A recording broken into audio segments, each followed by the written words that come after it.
ജിബ്രീൽ അലൈഹി സ്വലാത്തു വസ്സലാമിൻ്റെ കൂടെ ആര് യാത്ര ചെയ്ത്? നബി സല്ലല്ലാഹു അലൈഹി വസല്ലമ യാത്ര പോയി. മനസ്സിലായോ?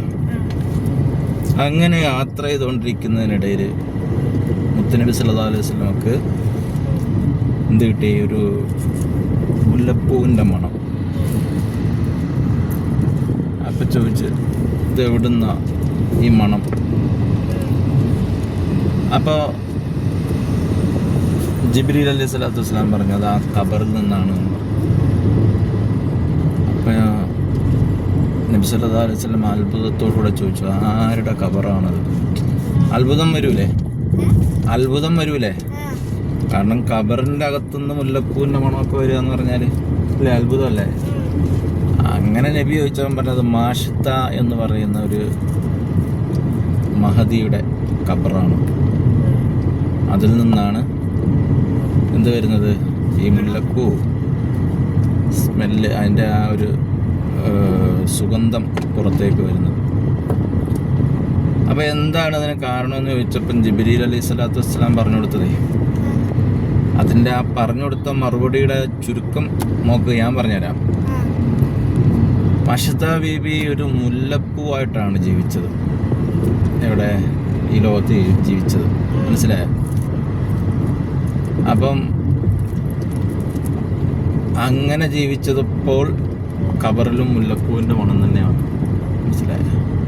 അപ്പോൾ നമ്മൾ ജീവിക്കുമ്പോൾ മുല്ലപ്പൂവിനെ പോലെ ജീവിക്കണം എന്ന് പറഞ്ഞാൽ എല്ലാവർക്കും സുഗന്ധം കൊടുക്കണം, പരിമളം.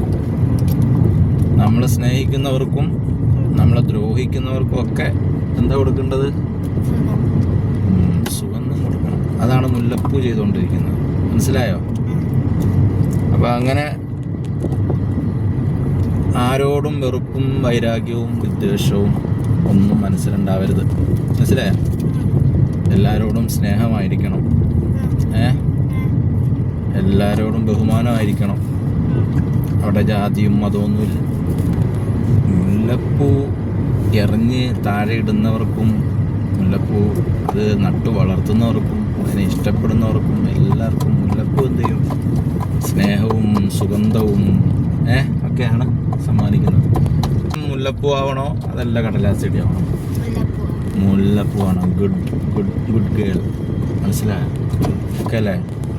അപ്പോൾ നമ്മളിപ്പോൾ എന്താവണം? ഫ്രീ മൈൻഡ് ആയിരിക്കണം. ആരോടും ഒന്നും ഉണ്ടാവരുത്.